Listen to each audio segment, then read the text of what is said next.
បាទសួស្តីបងប្អូនអរគ្នាឥឡូវនេះខ្ញុំនឹងធ្វើការបង្ហាញទៅក្នុងជាមួយនឹងសាប៊ូមួយចំនួនក៏ដូចជាការឈឺចាប់របស់ខ្ញុំណាដែលខ្ញុំតែងតែគ្រប់គ្រងជាមួយនឹងផលិតផលរបស់ថៃបាទផលិតផលផ្ទះលេខ2ដែលយើងនិយាយចំគឺថៃតែម្ដង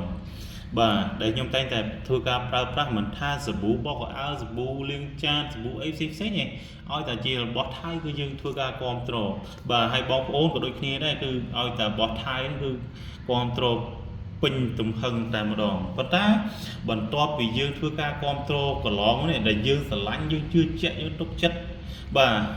យើងជឿជាក់យើងទុកចិត្តទៅលើផលិតផលទាំងអស់ហ្នឹងហើយអញ្ចឹងយើងតែតែគ្រប់គ្រងទិញយកមកប្រើប្រាស់អញ្ចឹងវាធ្វើឲ្យសេដ្ឋកិច្ចរបស់វានឹងវាមានការរីកចម្រើនខ្លាំងហើយបន្ទាប់ពីបងប្អូនធ្វើការគ្រប់គ្រងផលិតផលដែលនាំចូលពីប្រទេសថៃទៅហើយគឺឥ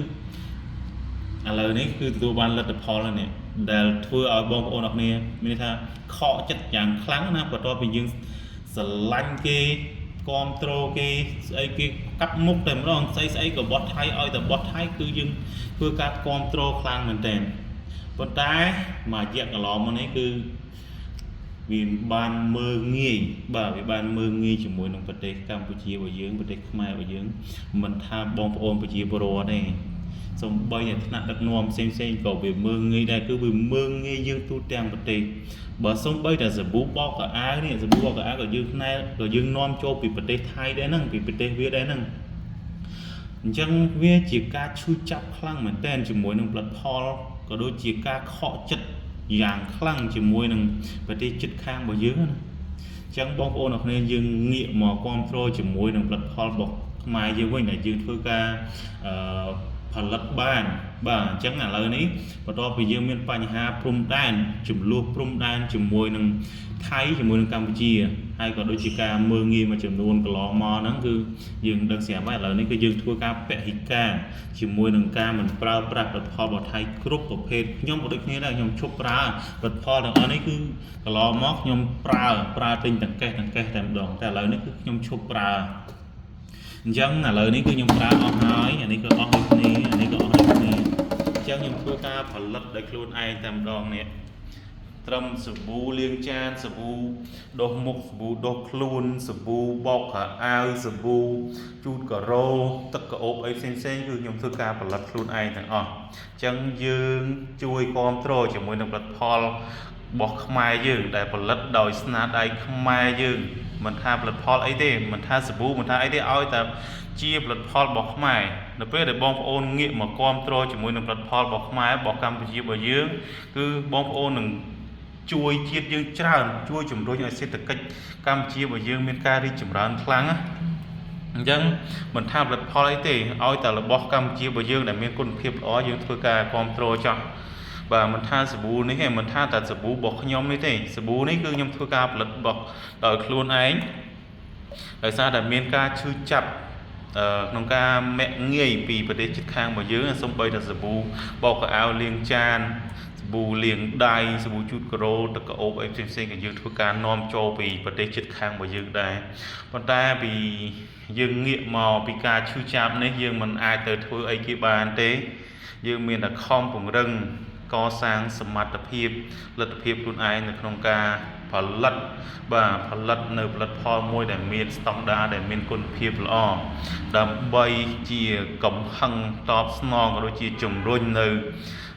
សេដ្ឋកិច្ចរបស់យើងឲ្យវាកាន់តែមានការរីកចម្រើនទាំងអស់គ្នាអញ្ចឹងនៅពេលដែលបងប្អូនធ្វើការជួយគ្រប់គ្រងនៅផលិតផលក្នុងស្រុកគឺបងប្អូនអាចជួយទីមួយនោះគឺជួយទៅដល់សិប្បកម្មក៏ដូចជាមិនថាសិប្បកម្មខ្នាតតូចមិនថាសិប្បកម្មខ្នាតមធ្យមមិនថាសិប្បកម្មរោងចក្រអីមួយចំនួនធំឯងគឺនៅពេលដែលបងប្អូនធ្វើការជំរុញក៏ដូចជាជួយគ្រប់គ្រងនៅផលិតផលក្នុងស្រុកបងប្អូនជួយបានច្រើនមែនទែនទីមួយនោះគឺយើងជួយទៅដល់ប្រជាពលរដ្ឋរបស់យើងដែលអត់មានការងារធ្វើអញ្ចឹងនៅពេលដែលយើងបើកមិនថាលក្ខណៈតូចលក្ខណៈធំនេះគឺយើងត្រូវការប្រើកម្លាំងមនុស្សបាទ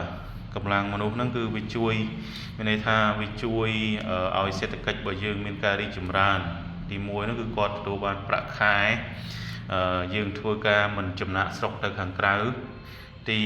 1មានន័យថាយើងទទួលបានប្រាក់ខែយើងអាចធ្វើការនៅក្នុងស្រុកបានទី2គឺយើងអត់ចាំបាច់ចំណាក់ស្រុកទៅប្រទេសក្រៅទេទៅធ្វើខ្ញុំម្ចាស់គេនៅក្រៅទេគឺយើងអាចធ្វើការនៅក្នុងប្រទេសខ្មែររបស់យើងទទួលបានប្រាក់ខែមកសមរម្យយើងមិនបានថ្លៃដូចគេប៉ុន្តែយើងកាត់បន្ថយនៅការចំណាក់ស្រុកបាទទី2គឺទី3គឺយើងជួយទៅដល់សេដ្ឋកិច្ចគ្រួសាររបស់ប្រជាពលរដ្ឋខ្មែររបស់យើងទី4នោះគឺយើងជំរុញនៅពេលដែលយើងធ្វើការគ្រប់គ្រងជាមួយនឹងផលិតផលក្នុងស្រុកមានន័យថាយើងលុយរបស់យើងអត់រុនចេញទៅក្រៅទេគឺយើងចរាចរលុយរបស់យើង